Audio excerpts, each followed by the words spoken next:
Hi guys, how are you? Hi.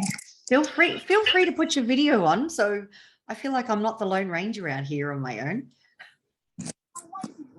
Nice to meet you all. You don't have to turn your video on if you wanted to, but it's nice to see some faces while we're working through this together. Hello. Hi. How are you? Where are you from? What's your name and where are you from? I'm from Michigan and my name's Becca. Hi, Becca. What's it like in Michigan? Is it, what time of the day is it there? It is about 5:30, 5:15 Okay. or something like that. And it's actually nice today. It was in the 60s. Oh, that's great. This is good. Yeah. So have your clocks changed over there yet? Or is there the change that's happened? Yeah, we changed last Sunday. Yeah, I think this is the biggest struggle. So I'm in Australia. Oh. Gold Coast in Australia. So it is like, you know, the time zones are probably the most tricky thing for me to deal with. Because is that coming through my headphones or not? So our time zones are it's crazy. You know, our clocks change at the beginning of April. Oh, geez. Well, I think ours used to. I don't remember.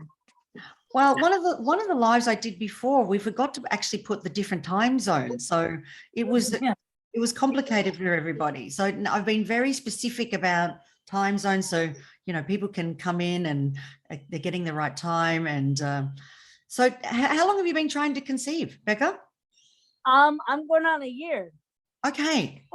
What's been your biggest fertility struggle so far? Well, honestly, I've had a complicated case. Yes. I'm older. I'll be 40 next month. Yeah. So that hasn't helped, but I'm also a frequent flyer for kidney stones, and I've had to have a lot of surgeries. That's painful. They say that's worse than giving birth, darling. I've worked a lot with dissolving stones through Chinese medicine. So have you had them removed with laser? I have. That must have been an ordeal. Yes, I've had that done like 7 times. 7 times. My goodness. Wow. Is there a history of stones in your family? There are. Okay. On both sides. And do you find that you get like back pain, and is it excruciating, the pain for you? Flank pain. Yeah, flank pain. Yeah. Have you tried acupuncture or Chinese herbal medicine to help you? I did last time, and I haven't had Nikki Sarah, hello, darling. Why don't you take your video off and say hello to us? Hello. How are you? Oh, good. How are you? I'm pressing all the buttons here. Okay. I'm so excited you're here. I'm actually using one of your fertility prayer, and I thought maybe if you would be so kind at the end, I want to get you to unmute yourself, and I thought you could recite that for me as the grand finale, because it's all about sharing the love. Absolutely. Got some great things for us to share today, and look, I'm waiting for people to arrive. So tell us about yourself, Nikki Sarah. Share with Becca. She's from Michigan. Hello. Well, yes, I'm Nikki Sarah. I live in California, from England originally, if you couldn't guess.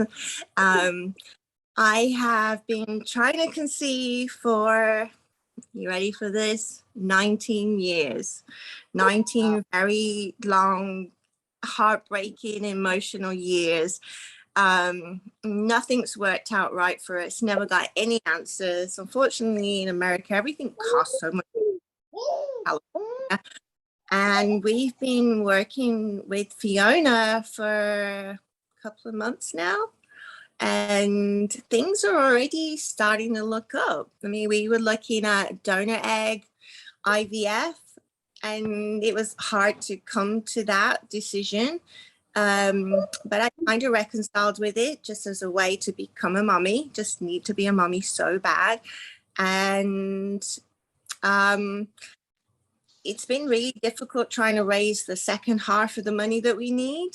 But Fiona's given us so much hope, and we are very optimistic right now. We've had some major changes happen, and even my friends tell me I'm just beaming and I'm happy, and everything just seems to be completely different right now. You are glowing, darling. Even Nikki Sarah's partner joins us on the coaching calls, and just the changes in Mitch, it's really wonderful to see that the formula actually works. So we'll be going through a lot of these strategies that I work with you, Nikki Sarah, and I'll be sharing some of them. But I really wanted to share that fertility prayer that you shared with me, and now I want to share it to everyone that I consult. And I just love sharing that love. So I'll get you to recite that towards the end. Absolutely. Tanya, do you want to say hello? Do you want to tell us your biggest fertility struggle right now? Do you want to unmute yourself? No? Yes? Anybody else that would like to share? What we might even do is perhaps even put it in the chat.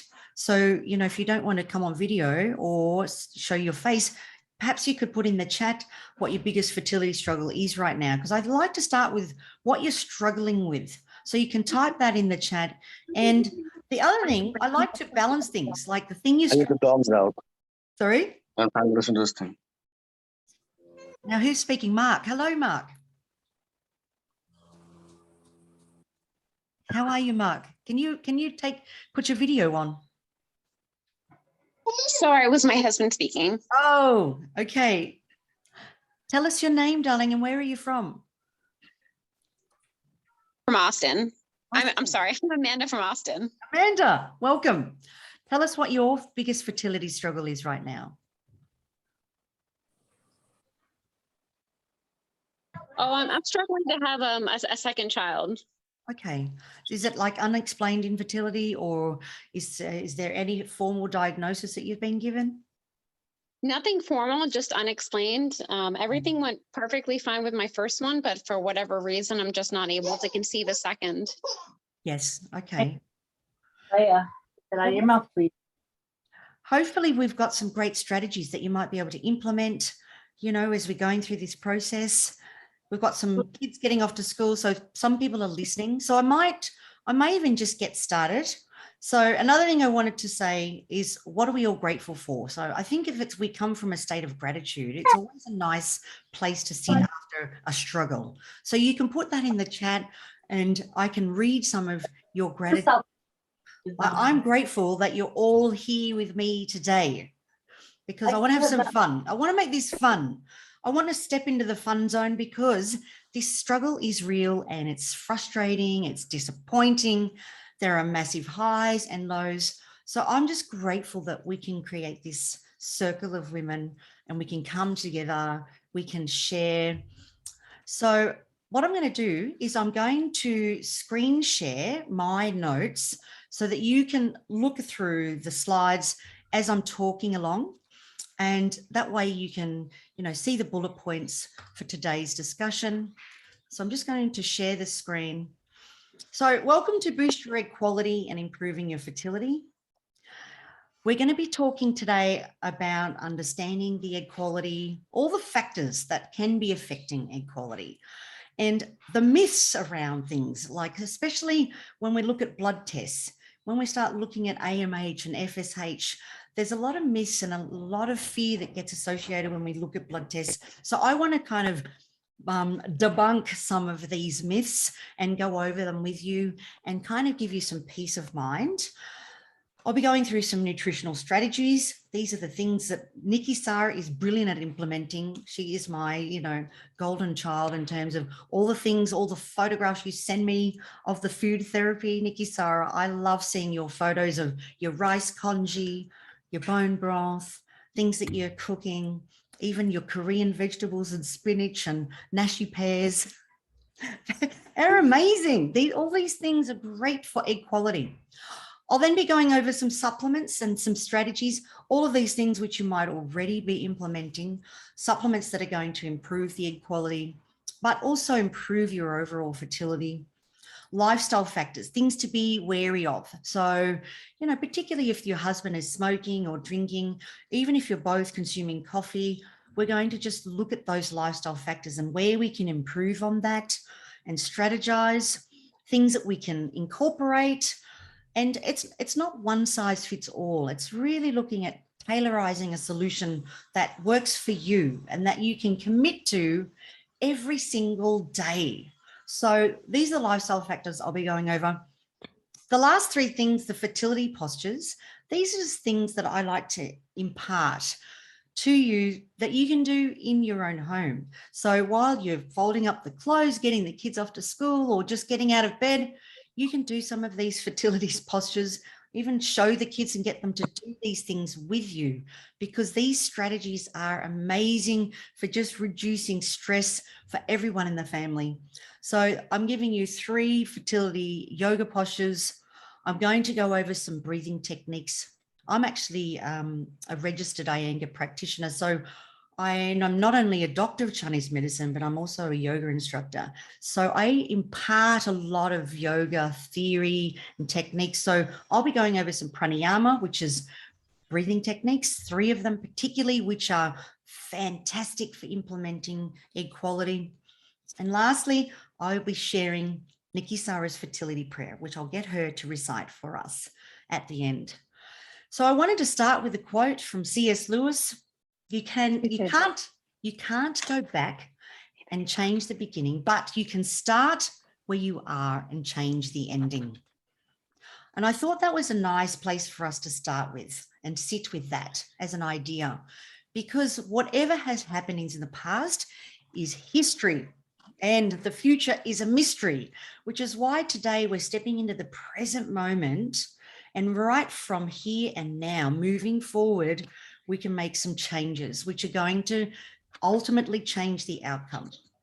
So understanding egg quality, I think this is one of the most scary things that women, you know, they get so afraid about their egg quality. Got to go in 5 minutes. So afraid of their egg reserve, their ovarian reserve. I have see these terms that are thrown around, diminished ovarian reserve, and it gets really scary for a lot of women. So I wanted to just demystify what's going on with your egg stores, and that literally you're born with around 1 to 2 million eggs. And out of that 1 to 2 million eggs, only 300 to 500 of them will be ovulated.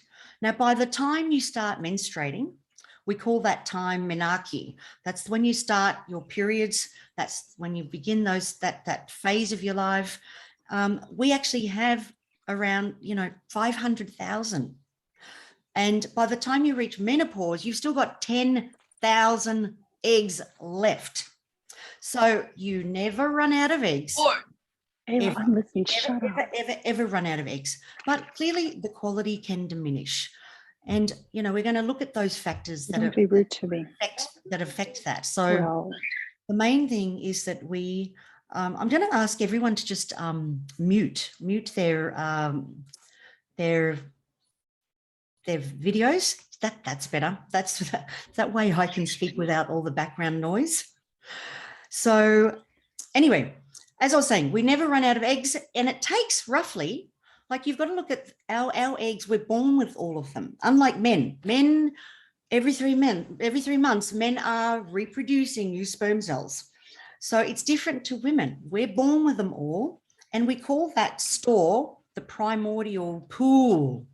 And that pool actually undergoes no change until they start circulating in the ovaries and the ovaries environment. And that stimulus is dependent on all the things we're going to talk about today, like your diet, your mindset, your breathing, all the different nutrients that you need, all the different stimulus, the emotional stimulus, even your relationship impacts the quality of your eggs. So when we start to develop egg quality, they start to develop 3 months prior to ovulation. So that's why the preconception care is really paramount. It's really paramount to, it's vital for cell division. So looking at now, if you're starting your journey now, I like you to commit to a 3-month cleanup. And that's what I would do with most patients when I'm working with them. We start to clean everything up, remove some of the lifestyle factors that aren't working for them, implement the things that are going to work. And we've got 90 days to do that. And then after 90 days, that quality can improve. Doctors will tell you can't improve the quality of your eggs. Well, I'm here to tell you that you can. So that's something exciting. And I want you to be happy about, because you can improve. All of these things can be improved. Your egg quality, your FSH levels can be improved. Your AMH levels can be improved. All the things that we're going to talk about today can be improved. And I think that's one thing that you need to take away from today, is that you can make a change starting from now. And for the next 3 months, we can clean things up and we can improve that egg quality and improve your overall fertility. So looking now at factors that are affecting egg quality, clearly the first thing you'll be told when you see doctors is your age.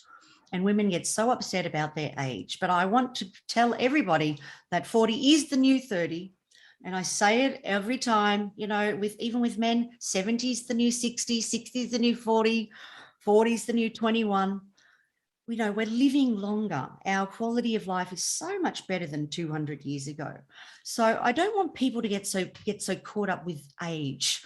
But it is a factor that affects egg quality. Stress, out of this whole list of factors that you can see here, stress, I would say, is the most insidious factor that affects our quality. And stress is something that is like, it's unquantifiable. You know, you can have physical stress, like Becker's stones, kidney stones. You can have emotional stress from 19 years of trying. You know, that is stressful.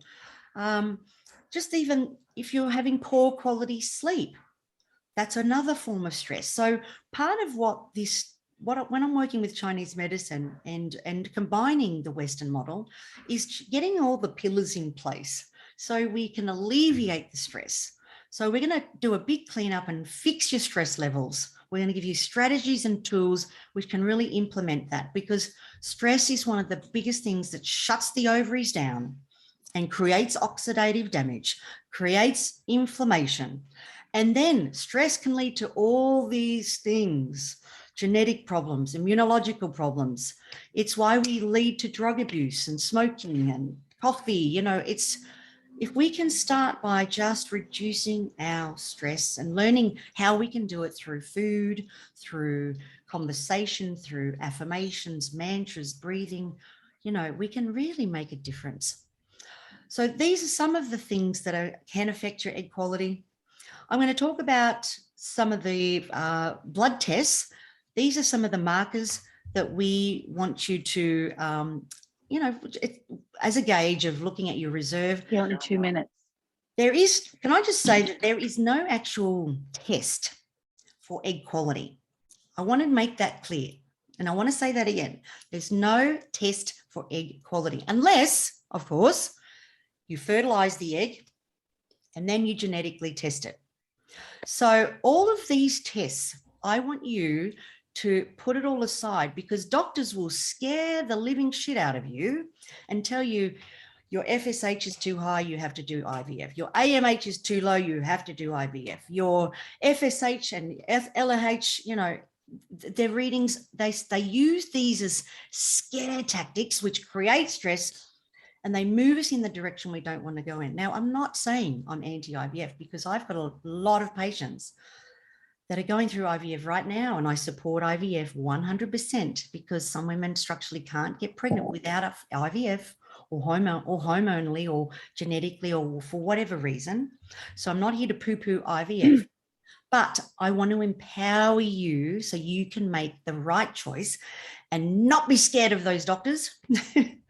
So when you are looking at your blood tests, I just want you to know that hormones fluctuate and you are organic living matter. Everything can be changed and everything can be improved. So your FSH level is an indicator of your ovarian reserve, like your AMH, but don't be afraid of it. Sometimes we've got high FSH levels because there is high stress you have been on, 19 rounds of IVF or 6 rounds of IVF, which can heat you up. So FSH is quite a hot and stimulating hormone, and that can go really high.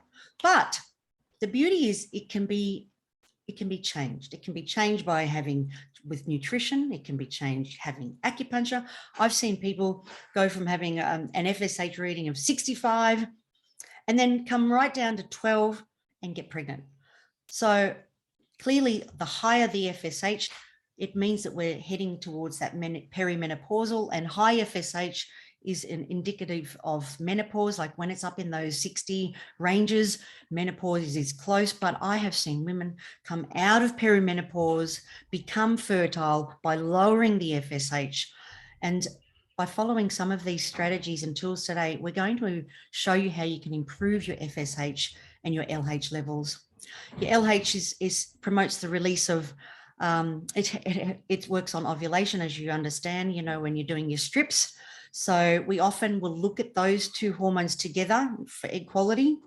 It's also a parameter for understanding PCOS, because normally the ratio of FSH to LH is 1:1. But when you've actually got higher LH readings, it can indicate that you've got PCOS. So your hormones are always going to tell us a story or give us other tools that we need to investigate. Your estrogen, we're always looking at estrogen.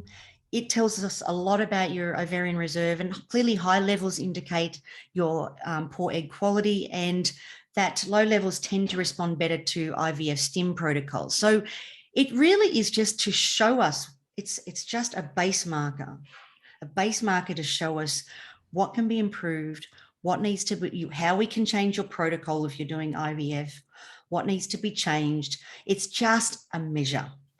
But I think the scariest one of all is the anti-Müllerian hormone. That's the AMH test. And I see so many women that are in these low AMH groups. They think that it's a direct measure of their ovarian quality. Well, it's not. I've seen low levels of AMH below 1 go on to have healthy pregnancies. It's not a measure of the egg quality. As I said before, the takeaway from today is that there is no test for egg quality unless your eggs have been fertilized and they've been genetically tested. So AMH is not a test for egg quality. Are we hearing this? It's not. So get it into your heads. Do this to your doctors. We need to move forward and empower each other and lift each other up and just inform each other that, AMH is just a test to also tell IVF doctors how your body is going to respond to IVF stim protocols. So it's really, AMH is really an IVF stim protocol measure. It's not really a measure for natural conception that we do through sex. So all you need to remember, if you're trying to get pregnant naturally, all you need is one healthy egg, one healthy sperm. Do you have a healthy uterus? Is it functioning? Yes. It's really that simple. 1 + 1 = 2. We can do this, and it's possible to do this with low AMH. So I just wanted to demystify all of your blood tests. I guess that was the biggest thing for me. And I'm sorry if I sound so aggressive or overly passionate about that, but it's just one thing that gets me upset, because women can get so stressed about these tests. And also, estrogen can fluctuate. It fluctuates twice in the menstrual cycle, just before ovulation, but it fluctuates again in the luteal phase. So sometimes women will see this fluctuation and it scares them. Their temperature drops on the BBT and they get worried. But this is the surge. We call this an estrogen surge, and the temperature can drop on the BBT. So I just want to tell you that this is actually a normal pattern in the BBT chart. So it's actually something to celebrate, not to commiserate. So I see a lot of women, they get sad when they see that drop in the BBT, but it's just your hormones doing what they do. Clearly, we can improve on those levels as we start to balance the hormones.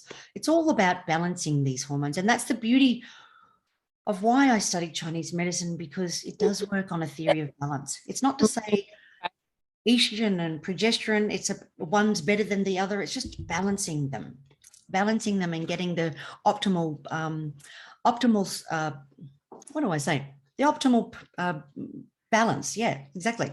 We just want to harmonize. We don't want too low estrogen or too high. We want it balanced with the progesterone. Same with progesterone. We often see low progesterone, and it's about improving that balance between estrogen and progesterone. So moving from the blood tests, I wanted to talk about some fun stuff, nutrition. As you can see here on this slide, you can see there's a rainbow on this bowl. So when you're looking at your nutrition, I'm wanting you to see a rainbow of color, because really I would prefer you to get the nutrition from food. Food is far superior than any nutritional supplement you can take. Don't get me wrong, supplements are brilliant and they are important. I'm not going to say don't take them, but where possible, I really try to improve the nutrition. Your body knows it. We've been doing this for hundreds of thousands of years, eating the nutrition. So getting the macros for egg quality is very important. And I see a lot of women coming in with, low carb, high protein. We want a balance. We want a macro ratio breakdown of literally 40 to 45% of carbs. We want to see around 25 to 30% of protein, and the rest is fats. So look at your diet, and when I'm doing a check-in with people and patients, I want to hear what proteins they're eating. And remember, protein is not just red meat. It's other proteins. I'm getting tongue-tied. Turkey, chicken. It's also your pulses, your beans and your legumes and your chickpeas and your split peas. So look at things also in terms of your grains. Grains contain protein. In fact, quinoa has a high protein content. It's actually a seed, but it's a carb and a protein. So I love quinoa. I recommend that to all my fertility patients for a carb and a protein, because it's a complete protein. Other forms of protein, you could be looking, if you're really in a hurry, sometimes a protein shake is really good. You just want to make sure that you don't have a lot of fillers. So look at the sugar content and look at the fillers on your protein powders. You've got things like tofu, tempeh. All of these things are great sources of protein. Clearly, all your seafood, your fatty fish, salmon, tuna, mackerel, sardines, all those kinds of things. Carbohydrates. When I'm looking at carbs, I'm also looking at root vegetables because they're high in carbohydrates. So sweet potato is my favorite fertility food, and all my patients hear how much I promote sweet potato. In Chinese medicine, it really nourishes the egg quality, looks after the stomach and spleen energies in the body. It's fantastic for a low GI and energy.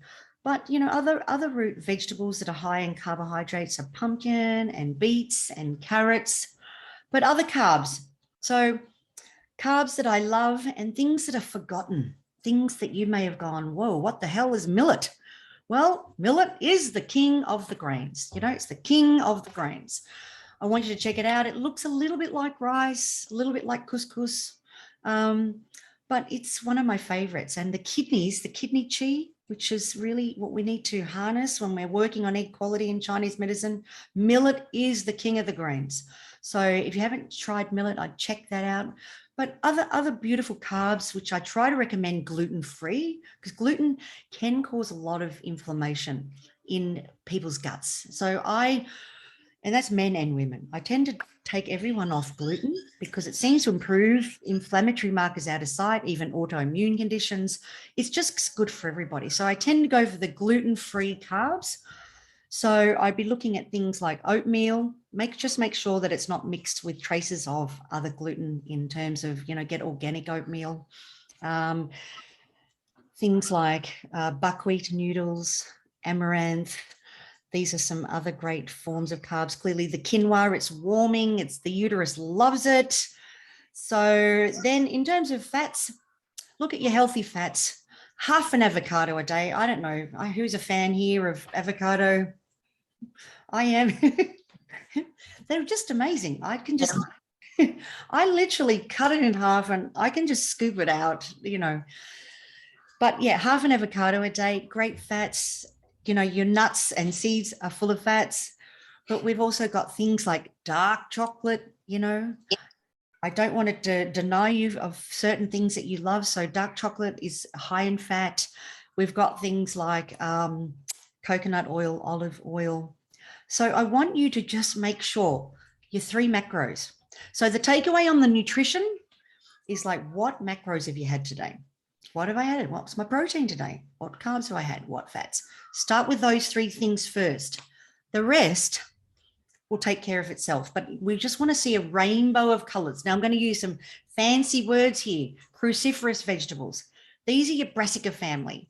So cruciferous vegetables are your broccoli, your cabbage, your cauliflower, your Brussels sprouts, bok choy. These are your cruciferous vegetables. Your alliums are your onion family. They are your leeks, onions.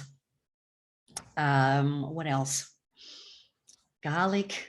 So your alliums are they're also rich in sulfur. So sulfur-rich vegetables are your cruciferous vegetables plus your alliums. So again, all your broccoli, all your leeks, all your garlic and onions, all your leafy greens, they're your sulfur-rich vegetables, your beets, your carrots. Glutathione foods, there's a crossover of all these things. So glutathione, it's the master antioxidant. So you can actually take this as a supplement as well, glutathione. I find that's a great supplement. You can liquid dose it or in tablet form. But your glutathione foods are all your cruciferous vegetables, your sulfur-rich vegetables, and things like asparagus and avocado. So you can see they all tend to cross over. So just don't worry about the names or the terms. I want you to just see color. Red cabbage, beetroots, carrots. So your ABCs are your apples, your beets, and your carrots. Sea vegetables. Sea vegetables, I don't know if anyone is a fan of dulse, but dulse is my favorite sea vegetable. It tastes like bacon. You've probably only ever had sea vegetables when you've had a miso soup, when you go and have Japanese. But I want you to explore your sea vegetables because it is fantastic for your iodine levels, for your thyroid. It's good for your inflammatory markers. It's great for the egg quality. So look at things like wakame, kombu, dulse. As I said, dulse is like bacon. And you can put them in your soups. I usually use them in the soups, but you know, like I do a sweet potato soup and I'll add in some wakame or arame, and you can put it in your miso soup, but you can even add it to a salad and just make up some apple cider vinegar and olive oil. And, you know, first of all, you've got to soak it because otherwise they usually come in a packet dried. So you usually soak it in just some warm water, but then you can make a salad just with your healthy fats, coconut oil or olive oil, some apple cider vinegar or some balsamic vinegar, and you can just add in some things that you like on top, some sesame seeds, and eat it as a salad. Like it is literally, it's full of glutathione, it's sulfur rich, it's just cruciferous rich. It's amazing. Sea vegetables are underrated. Vitamin C foods. I mean, we all know our vitamin C foods are, you know, I think when we think vitamin C, we just think citrus. We think, you know, oranges and lemons and things like that. But I want you to also look at other fruits and vegetables like kiwis and bell peppers. So, and strawberries are high in vitamin C. There are kakadu plums. I think they have like the highest source of vitamin C. And in Chinese medicine, we have goji zhi. That's what I'm trying to pronounce my Chinese, probably not doing so well, but goji berries, they are one of the highest sources of vitamin C. And what I often get you to do is just add the vitamin C, like a tablespoon, in some boiling water and just drink the goji berries, the goji berry tea. But at the bottom, when they're left, I eat them and they're like sweet raisins. So if you haven't bought any goji berries lately, put that on your shopping list. The other 2 things, my 2 fertility elixirs, clearly is water for egg quality. most women and men, they're dehydrated. And our ovaries and our egg quality and the way we mature follic, we need a ton of water. So we're looking at least 2 to 3 liters of water a day. And water is one of those things. If you haven't been drinking water and you just start to drink a massive glass like that, be aware that your water passages are just going to open up. So I need you to be mindful of how you implement water. Like literally you want to sip it and drink it slowly. So don't go for 600 mils straight away.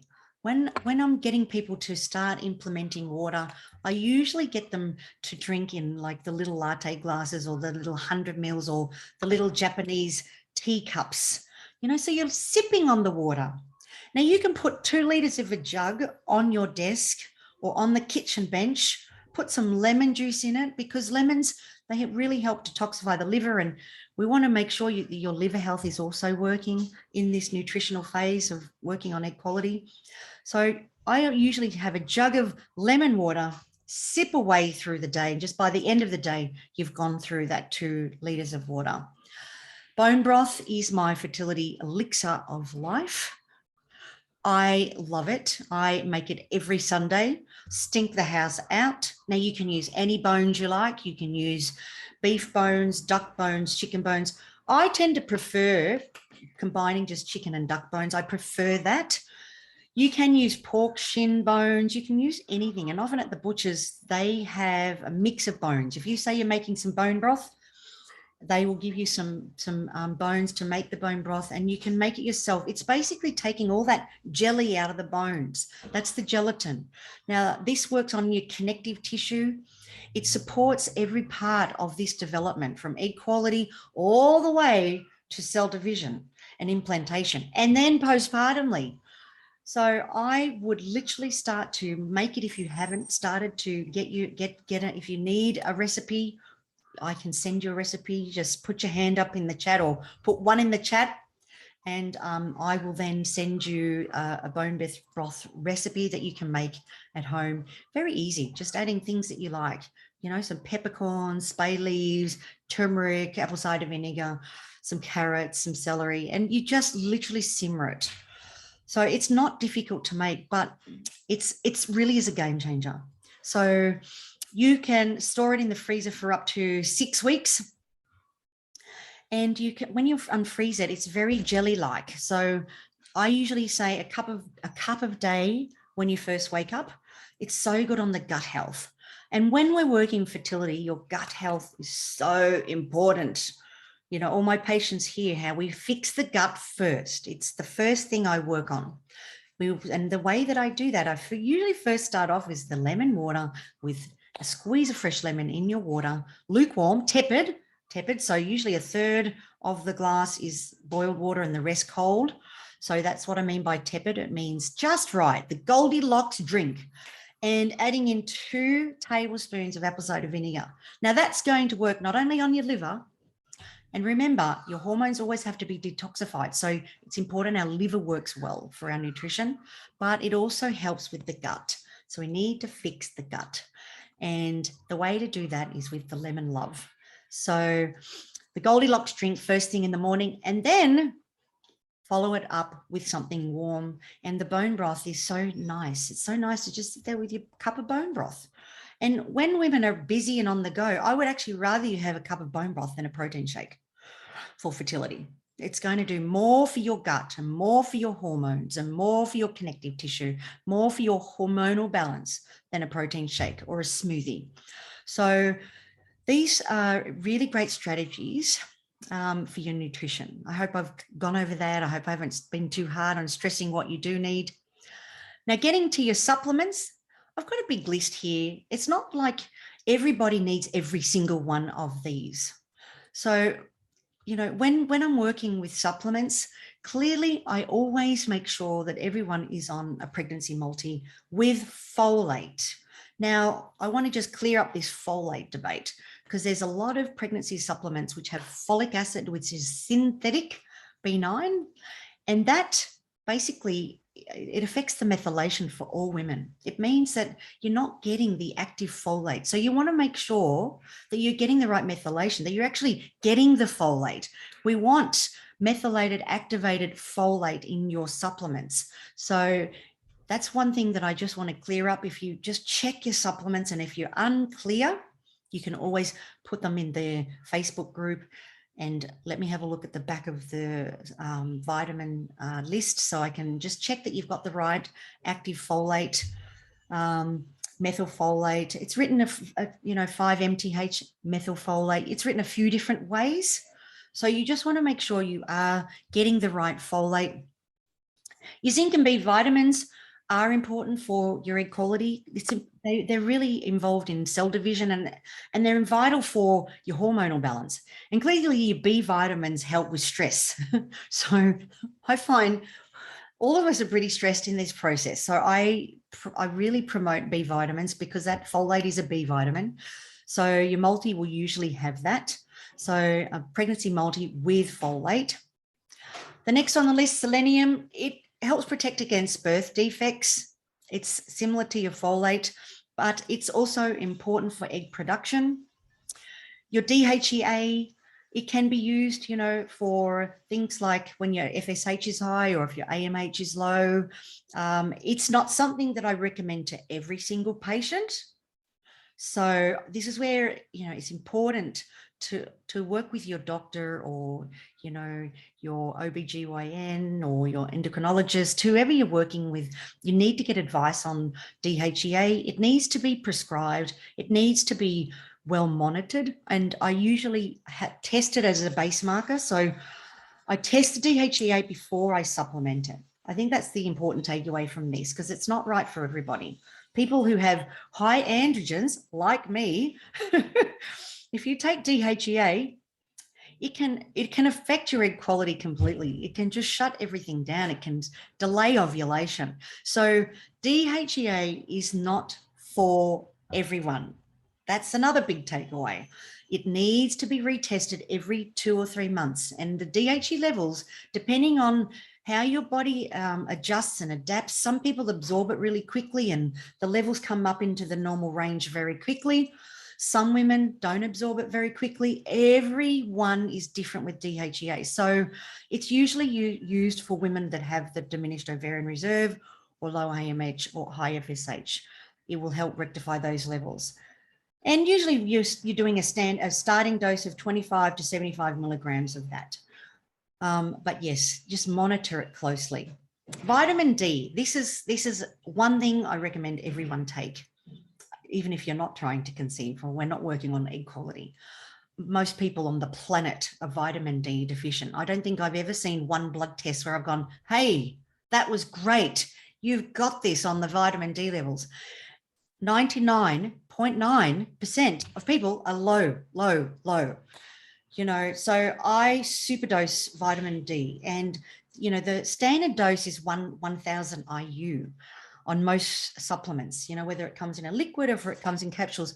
I get you on 5 times that when I'm working with fertility as a baseline. Now, some patients, I will even go as high as 20,000 IU, especially if you've got COVID. I use vitamin D because it's your COVID safe plan. It works on your immunity, it works on your bone density, it works on your egg development. It works on AMH levels. It can significantly improve AMH levels. So if you have low AMH and you're not taking vitamin D, then I would be starting around 10,000 IU as a standard dose, as a starting dose. And you can see those levels start to rise. What I'm looking for with vitamin D levels is your levels around 165. Now, the range that most blood tests have is between 30 and 100. So you can see that for fertility, we need it off the chart. So vitamin D, we don't get it anymore because of the slip, slop, slap. You put on a hat, you put on the sunscreen and you wear your sunglasses. We don't get vitamin D. Now, a really nice way to do this, I don't know if anyone gets up really early or is there at sunset, so what you can do is sun gazing. This is one thing I love to do. If I'm there right on when the sun is rising, when the sun's sitting on the horizon, like that, you can't, as it starts to lift, you can't look directly at the sun. But when you sun gaze, when you look at the sun, when it's below the horizon and it's just coming onto the horizon, okay, you can stare directly at it. And it's the best way to absorb vitamin D, sun gazing. Now you're only going to get, we're going to get 3 to 5 minutes of that. It's so relaxing. So all you meditators, your early morning risers, or you, if you want to be romantic and take hubby and do the sunset thing, and just let's start doing some sun gazing, and let's start getting the natural version of vitamin D, you know, because everyone, all our makeup is it's all got sunscreen. We actually don't get enough vitamin D. So 5,000 IU, standard dose. The maximum dose is 50,000 IU. I bet most people didn't even know that. I didn't know that until quite recently, but especially now that I've been doing a lot of investigation with COVID and helping people with their immune systems with post-COVID recovery, I like to do 5 to 10,000 IU of vitamin D daily. So I've raved on about vitamin D, but it's super important. Your CoQ10, it's a wonderful antioxidant for men and women. It works on the mitochondria. That's the energy house of the cell. So it's so important. So CoQ10, 600 milligrams, male and female, because it's working on the spermatogenesis. So when I'm fixing morphology of sperm as well as improving egg quality, I get you on the CoQ10. The ALA, the alpha lipoic acid, and the NAC, N-acetylcysteine. Again, these are great antioxidants. They are fantastic for reducing inflammation. I love NAC for PCOS, and it's something that I will often prescribe if you've got issues with ovulation. ALA is immune regulating, it's anti-inflammatory. That's also something else that I will recommend.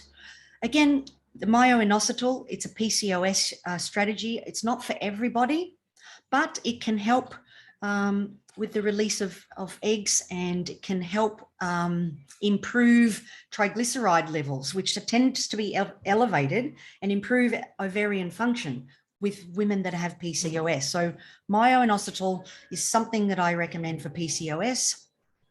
Your A, C, and E vitamins, great antioxidants for oocyte quality, improving the ovarian response. Vitamin C particularly is important. So that's where I focused on the nutritional value with the foods. Vitamin C is really important for helping the eggs mature. So, and it's vitamin C decreases stress. Again, it's part of the COVID Safe Plan. And so, you know, look at those things, A, C, and E. Your omega-3 fatty acids, you can get that through your fatty fish. You can supplement it as well. I always try and get ethically sourced omega-3 fatty acids. If you're vegan, you know, you can look at different omega-3 fatty acids that don't have fish. So evening primrose oil is another alternative. And we've even got seaweed omega-3s that you can look at. It literally improves the blood flow to the eggs and also the reproductive organs, helps with implantation. The last two, glutathione, as I've said in the nutritional part of the talk, that it's our master antioxidant. It reduces oxidative stress on the eggs. It just means better quality, healthier eggs. So like you can eat it or you can dose it. Melatonin, it's an antioxidant that improves your sleep quality. And it reduces the oxidative damage. And you'll often, in IVF, this melatonin is always a part of an IVF protocol. So, and I find women, you know, sleep is important. Melatonin, it helps with our sleep cycle. So not only for the egg quality, but it's great for sleep. So you can look at that as a strategy, usually around 5 milligrams. Moving forward to lifestyle factors. So this is part of the cleanup and things that I recommend. So these are my non-negotiables. So smoking, it really has to go. It affects the oxygenation. It affects blood flow, chi and blood. It has such an impact on the ovaries and the uterus, implantation rates. So where possible, start a rehab, and you could do this over the 3-month preconception cleanup. So you can, read Alan Carr's way, the easy way to stop smoking. You can even have acupuncture to help withdraw. We will often mox of the chest, and we've got this beautiful point here called Tian Wei. It's called the anatomical snuff box, and this point is an acupressure point to stop smoking. So there's lots of strategies you can use to stop smoking now, and a lot of support groups, a lot of books you can read. There's a lot of literature, but acupuncture is great for drug withdrawal. So whether you're giving up smoking, caffeine, or alcohol, these are the non-negotiables. I'm a negotiator. I'm happy to negotiate on other things. But when I take coffee out, I like to give you some good stuff to focus on. So some coffee, alternative caffeine strategies, which taste like caffeine, but they're not. So my favorite one is Rasa coffee. It's literally got your chaga mushrooms and your reishi mushrooms and ashwagandha. Tastes like coffee. So it gives you the boost, but it doesn't raise the cortisol. So Rasa is my favorite, all-time #1 favorite. But other strategies, we've got Coffig, COFFIG, made from figs. We've got Ticino. We've got dandelion tea. We've got rooibos tea. So that's got no caffeine. It's from South Africa. It looks like tea. I actually have rooibos tea nearly every night if I'm not having my licorice tea. It's fantastic. So we've just got to look at some strategies. So if anyone's struggling, coming off coffee, I've got so many strategies.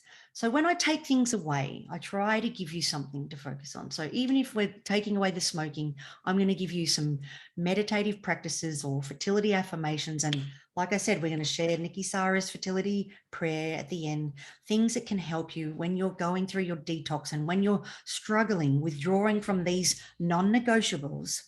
I've got some things in place that you can focus on. Exercise is important in this process of improving equality. Now, exercise, you've got to find what you love. I've just put some things on here. Yoga, because I'm a yoga instructor. I love yoga because it balances the entire system in the body, from your nervous system, your circulatory system, your bone density, to it's like you can do a headstand and it's your antidepressant. You can do a shoulder stand and it works on your thyroid and your endocrine system. Yoga works, it's almost a path to enlightenment. I mean, that's why I chose to study it as well. I was torn between if I wanted to be a doctor of Chinese medicine or a yoga instructor. I love it because it balances the entire body, as well as calming and balancing the nervous system and balancing the hormones. But it's not for everyone. Yoga is not for everyone. So when I say exercise, it could be just walking 30 minutes a day. And if you've been a runner, I still encourage you to run. There's just certain times of the cycle where I say, look, all right, around ovulation or just after ovulation, when we're focusing on implantation, tone down the running. You might do interval running, run, jog, walk. So we will break it down. But if you're a runner and you're born to run, I want you to do that which inspires joy. So, I'm not just talking about masturbation. I want you to do the things that you love. So it could be, Pilates. It could be weight training. If you're a swimmer, you love being in the water.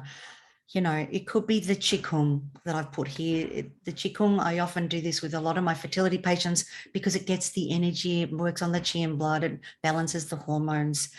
But it could be martial arts, any form of exercise. All I need you to do is commit to 30 to 40 minutes of it daily, or at least 3 to 4 times a week.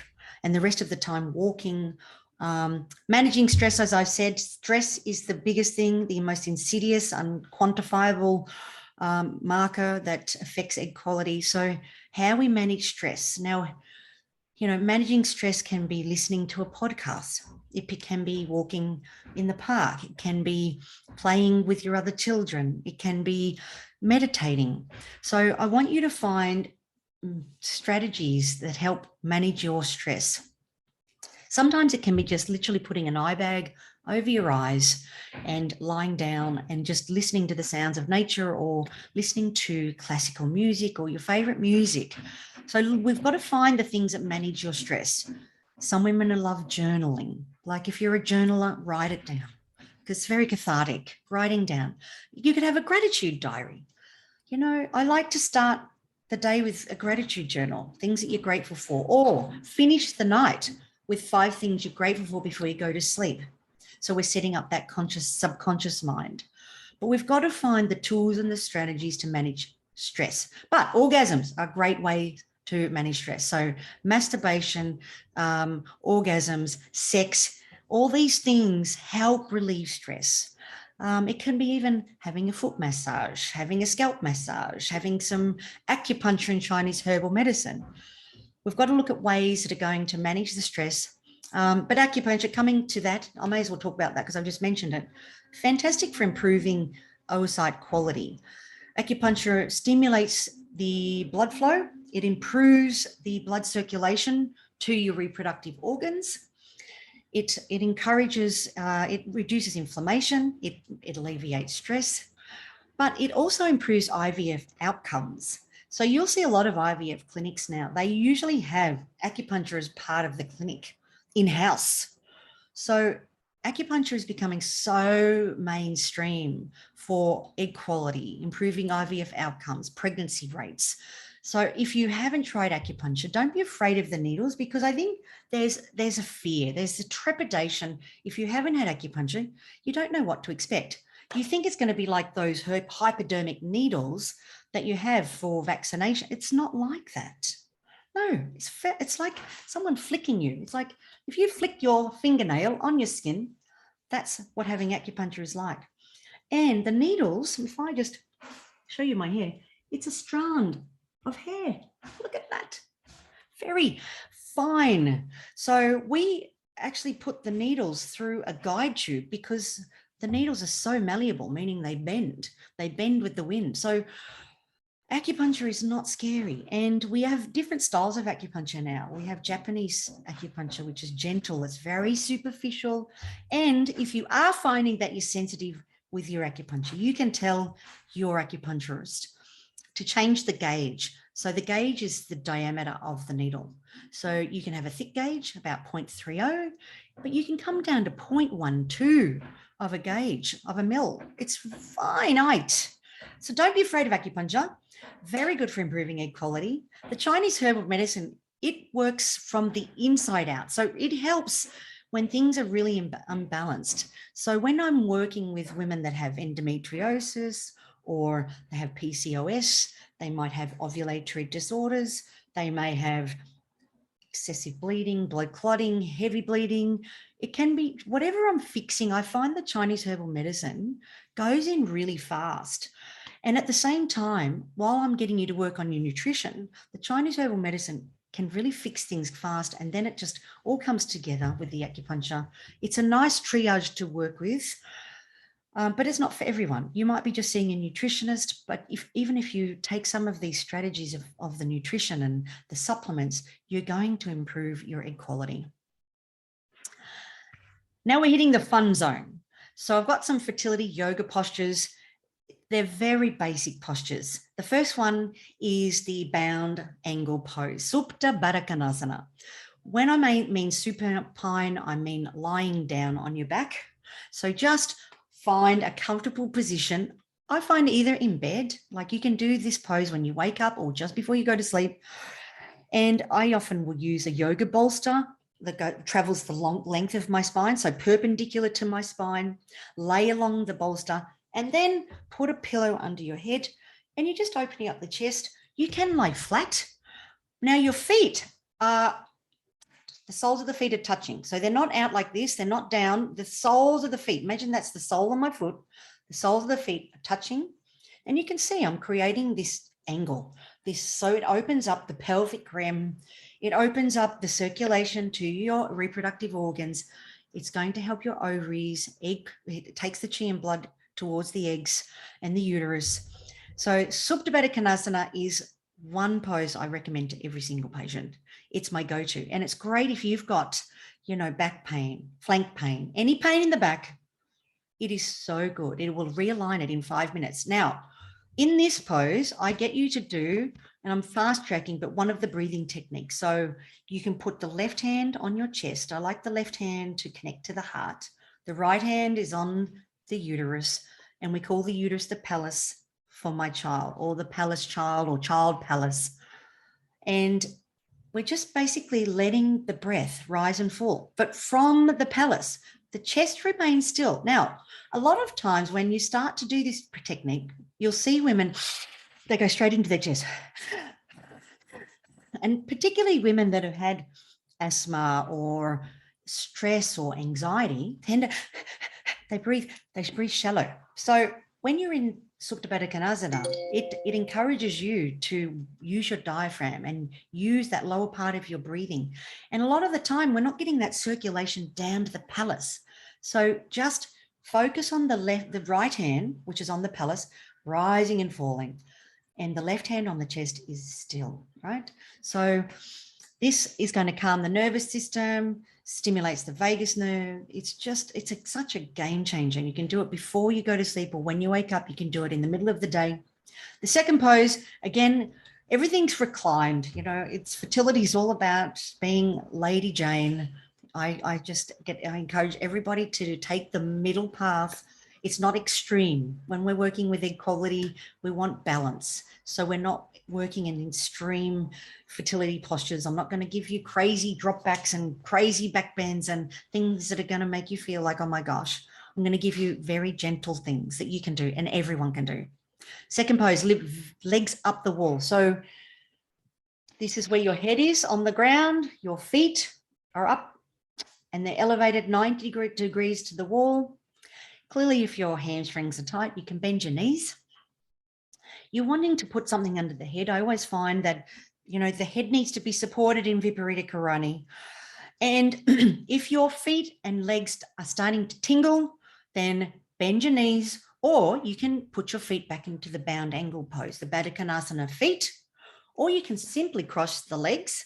It's just literally having the feet elevated above the heart. That's what the benefit of Viparita Karani is. It's an inverted lake.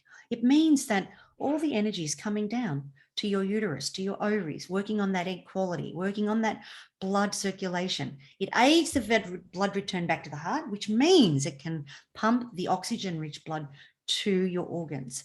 So legs up the wall is so important. Viparita Karani. And again, you can do 5 to 10 minutes, up to 15 minutes. Some women want to stay in it longer, that's fine. The reclining helicopter. So again, supine, we're laying down on our back. Your knees are bent with your feet flat on the ground. And what I tend to do is just bring your hands, put the thumbs in your belly button.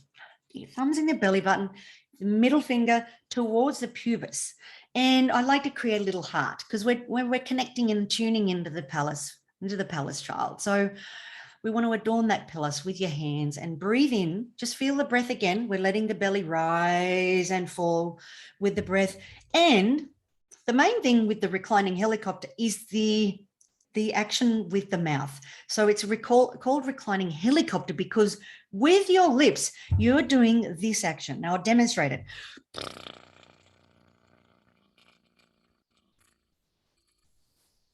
Now that's one breath. It's like blowing bubbles to your baby, right? Raspberries, helicopter. All right. So usually do 3 to 5 rounds.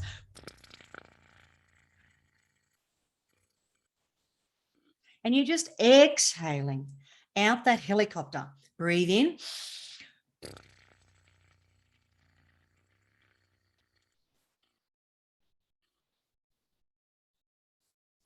You follow the breath all out, okay? And if you feel like you get a bit anxious in between, you can take a few breaths. You do 1 helicopter, have a couple of breaths. 2nd helicopter, 2 more breaths. 3rd helicopter. Now, what this does is it gently stimulates the uterus. You may even feel it when you're doing the reclining helicopter. But it's a beautiful, stimulating, gentle exercise. It's a fertility yoga posture that I recommend to most patients. Coming to the breathing techniques, Now, so we've gone over the lower abdominal breathing with the left hand on the chest, the right hand on the pelvis. So the alternate nostril breathing, I just want to stress with Nadi Shodhana, the alternate nostril breathing, it's important that you are not blocked in your nose. When you do Nadi Shodhana, it's important that, you know, if you've got a cold, if you've got sinusitis, or, you know, one nostril is blocked, then it's not for you, because it can make you feel very anxious if your nose is blocked. And so what I tend to do is blow your nose before you do Nadi Shodhana.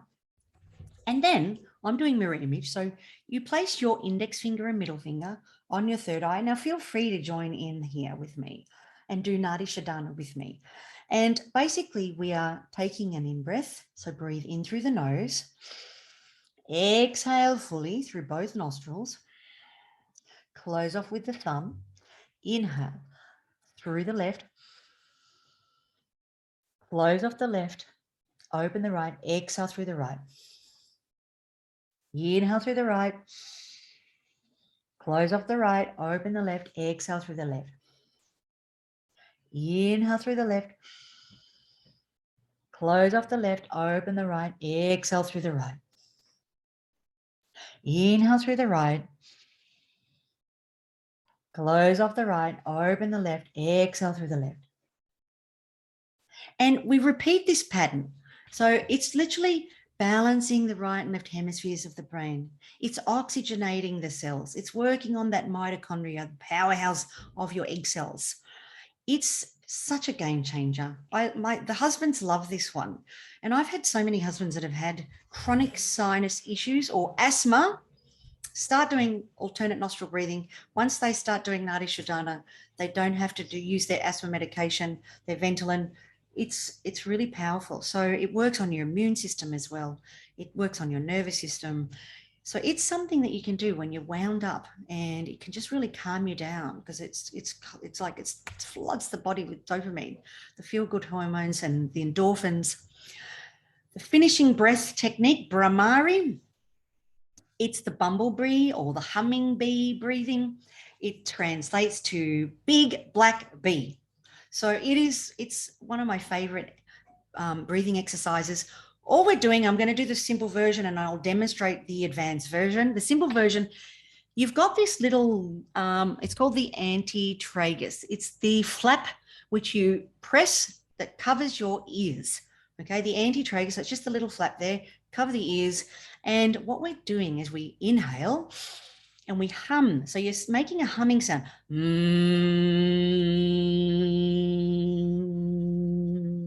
Until you finish the breath, and then you repeat 3 to 5 rounds. With Brahmari, you'll feel the vibration in the head, and it's like, whoa, you feel a little bit altered. So in the beginning, I teach the easy version. So I'll demonstrate one round.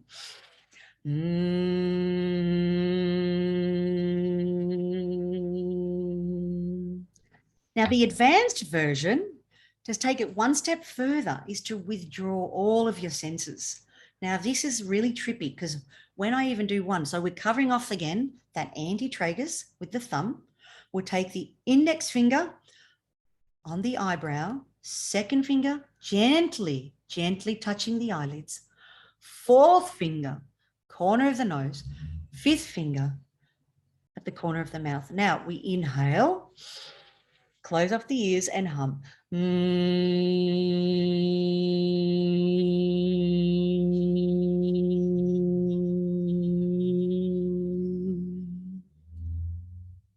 It's important that you don't relax your shoulders when you're doing this, really when you're withdrawing of the senses. So it's important to relax the shoulders, just drop the elbows a little bit. But when you do one round of the advanced version, it just calms any stress. It clears heat out of the body. It's when you get bad news and you get angry and you don't know whether to cry or punch the wall or scream at your husband. It's the go-to is Brahmari. I love Brahmari because it just can anchor you back in the body. So when there's that rage or the surge of hormones, or you're just not feeling centered, I like to incorporate Brahmari. So finishing now, I'd like to bring Nikki Sara in, and I'd like her to recite this wonderful, wonderful fertility prayer that she shared with me. I want to impart this with you as we finish up today. So I will get Nikki Sara to unmute.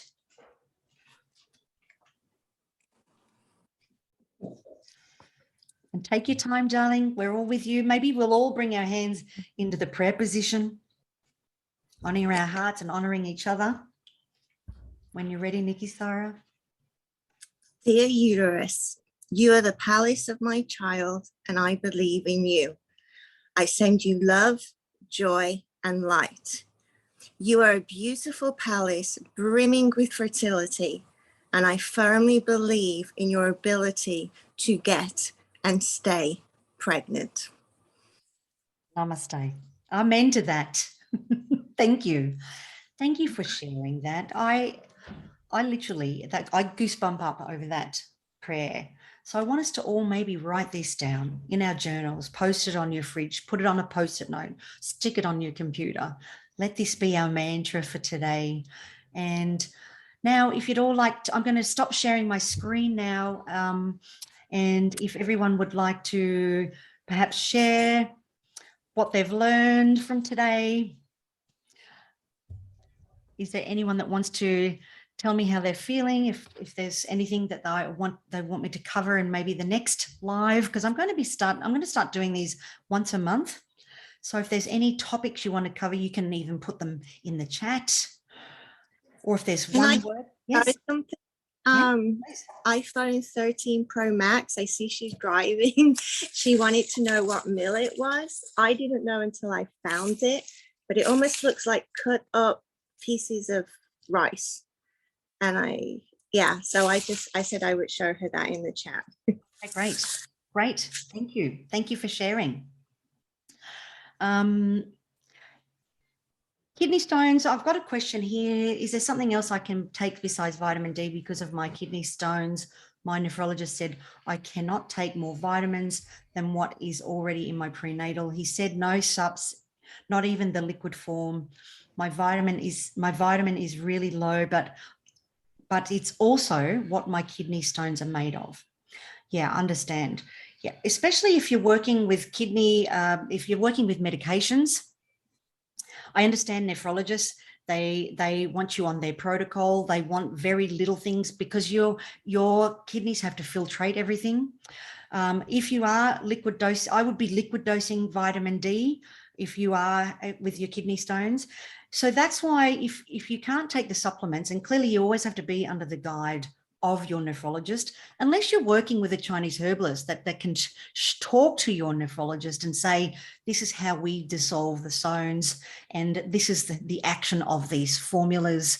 So I think it's part of getting the communication going between your caregivers, because I think a lot of doctors don't understand about supplements or nutrition, or they're trained as doctors and they're experts in their field, but they're not trained, they're not dietitians, they're not trained in nutrition, and they're not trained in Chinese herbs, so they don't know the therapeutic action of them. So where possible, if you were wanting to take other things, I would recommend that you get your nephrologist to talk to your doctor of Chinese medicine, and that way they can explain them. What should you stop? Okay. What should you stop after? What supplements should you stop after ovulation or with a big fat positive, i.e. DHEA, NAC, CoQ10, ALA? So this is a great question. Thanks, Amanda. So after your big fat positive, yes, you definitely would stop taking those things. I tend to only continue with your prenatal multi, and also your vitamin D and fish oils and magnesium. They're the main things that I continue after ovulation and your big fat positive. So I try to keep things really simple. I just got on 15 minutes ago when I got a reminder about it. Okay, that's okay. We'll record this and you can watch the recording. That's not a problem. What can I do to help me have a regular cycle is another question. My experience, acupuncture is the best way to regulate a cycle. It's fantastic. I have seen so many women that have ovulatory disorders have one round of acupuncture and it's like, whoa, how quickly did that work? I'm not saying that it's going to be a one-shot wonder, but acupuncture is brilliant for regulating the cycles, clearly following some of these treatment strategies, cleaning up the diet, getting an understanding of your hormone profile. So I would be looking at your hormone profile first as a base marker to see what we can improve on. I would be looking at nutritional deficiencies. So I would be recommending, you know, a complete a full blood count, and I'd be looking at your vitamin D stores, ferritin stores, you know, just get some blood tests, get your hormones tested, and then so we can get an understanding why your cycle is not regular. Do you have PCOS?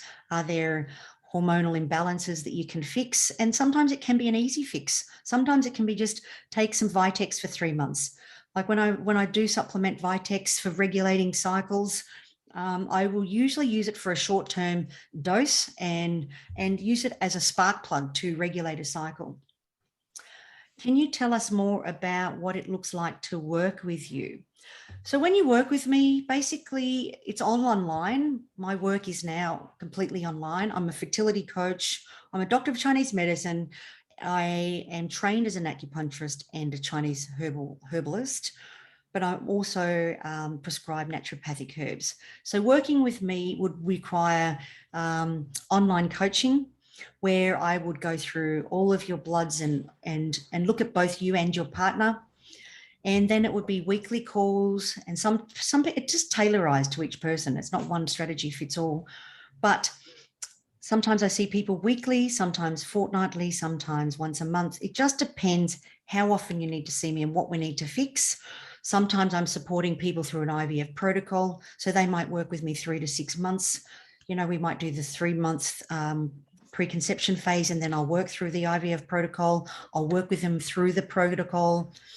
And then what it looks like to work with me. Part of this strategy that we've worked today, looking at your nutrition, I will be recommending things that we can improve. I'm always improving on things. I'm a fertility detective.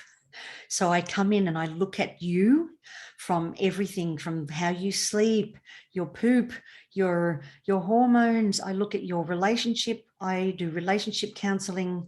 There are so many strategies that I use, and depends what tool I pull out. Sometimes I've got a whole lot of tools. I'll use some fertility yoga postures. I will use some breathing techniques, fertility affirmations.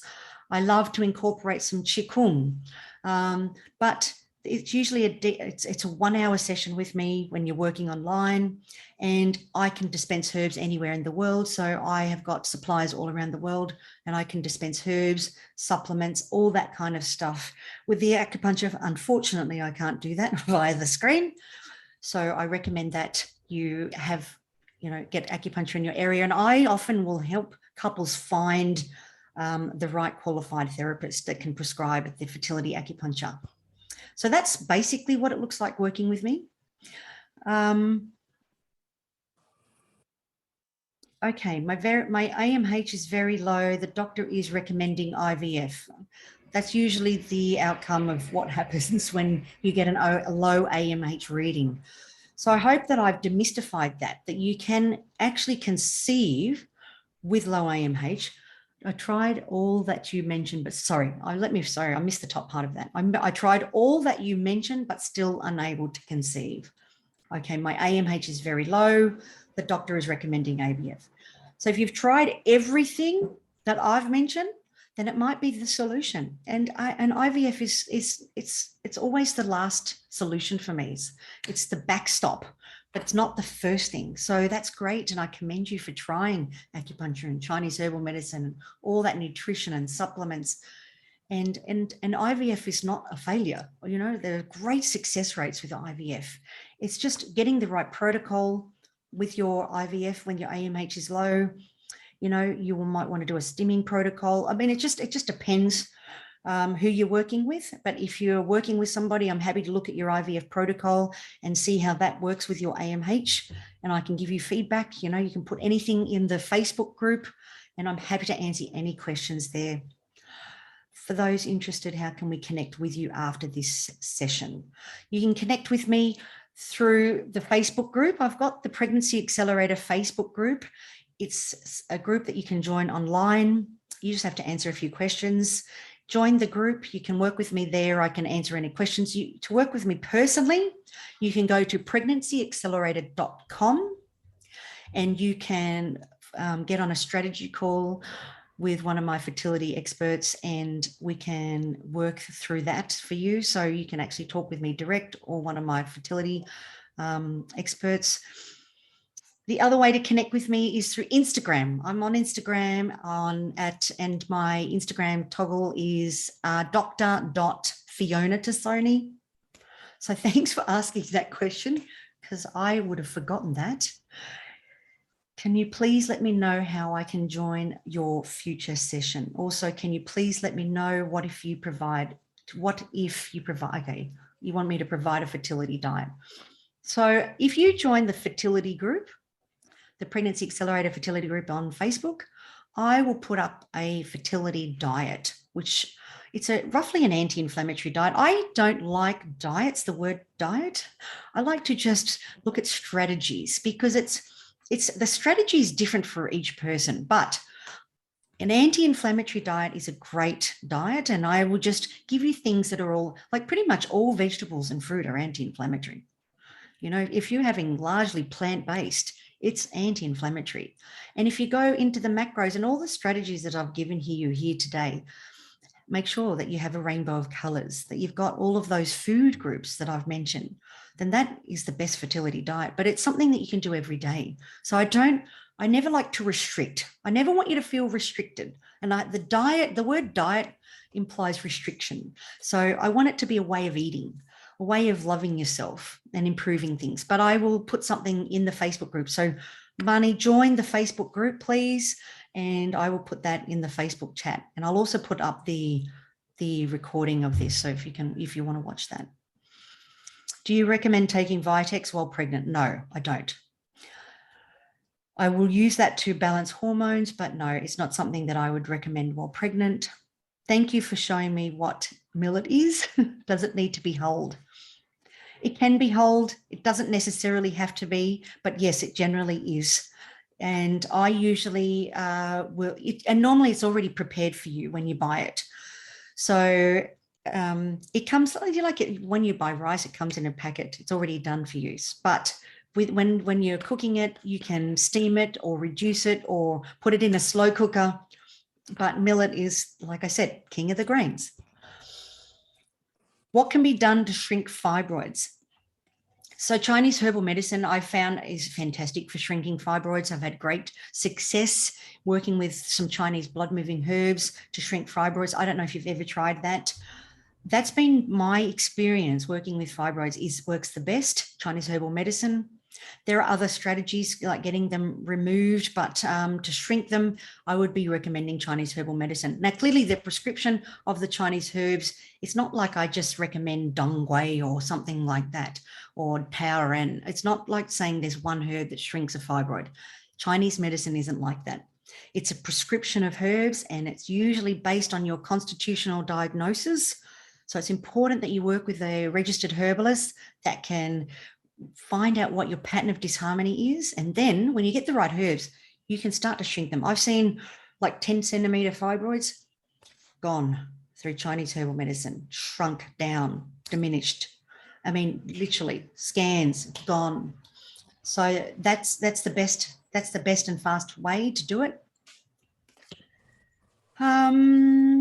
Nikki Sarah, the one I bought from Sprouts. Okay, I'll make it like rice, easier this way. Okay. Oh, sorry, you're talking to this. Okay, can you share more about pricing? So this is something that we need to, I like to discuss in private, partly because some people want to work with me as a one-off, like a one-off session. Other people want to work with me fortnightly. So other people work with me every week per month. So depending on how you want to work with me, it depends on the price structure. So I can cover that. The best thing would be is to get on pregnancyaccelerator.com, get on a strategy call, and I can go over all of those different options for you. Thank you so, so much. Thank you all. Thank you all for being here. Thank you all for your contributions. I hope that you've enjoyed this. I hope you've learned something. I hope you're grateful for something for today. I hope you're feeling better. I hope I've demystified and debunked some of the things that you might be stressed about. And if I haven't covered anything, if I didn't answer your question, please just put it in the Facebook group. I answer every question when I can, when I get to it. But your questions are always heard and they're valued, and I really appreciate all of your love and support. So thank you so much, and goodbye. Mwah. Ciao.